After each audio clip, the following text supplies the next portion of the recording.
পর্যাপ্ত সরবরাহ থাকলেও বেশ কিছুদিন ধরে উত্তপ্ত ডিমের বাজার। মাসখানেক ধরে রাজধানীর খুচরা বাজারে ফার্মের ডিম ডজন প্রতি বিক্রি হচ্ছে ১৫৫ থেকে ১৬০ টাকায়।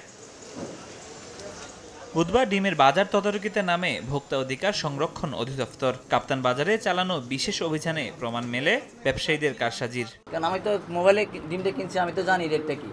উনিদের রিসিটের রেটটা উঠে না সেটা আমিও জানি না। ৫০০ জন দিছে, ২ জনের থেকে তো মালটা কিনছিলাম। ১২,৬০০ ডিম নামাইছি, জরিমানা দিছি ১০,০০০। ১ লাখ ডিম বেচতে লাভ হয় না ১২,৬০০ টাকা। এ সময় অভিযানের খবর পেয়ে দোকান ফেলে পালিয়ে যান অধিকাংশ বিক্রেতা। ভোক্তা অধিকার জানায়, ব্যবসায়ীদের কারসাজিতে ডিমের বাজারে অস্থিরতা বিরাজ করছে। ক্রয়ের ক্যাশ মেমোতে সেখানে মূল্য লেখা নেই, তাহলে কি দামে ক্রয় করছেন, উনি কি পরিমাণ লাভ করছেন সেটাও আমরা অন্ধকারের ভিতর থাকছি। মূল্য তালিকায় যেটি লিখেছেন তার চেয়ে বেশি দামে বিক্রি করছেন এখানে। এই অনিয়মগুলোর কারণেও মূলত ডিমের দাম বৃদ্ধি পাচ্ছে।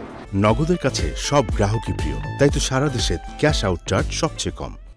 অভিযানে সঠিক রসিদ ও মূল্য তালিকা না থাকা সহ বিভিন্ন অভিযোগে দুটি প্রতিষ্ঠানকে ১৫,০০০ টাকা জরিমানা করা হয়। ফরহাদুর রহমান, সময় সংবাদ, ঢাকা।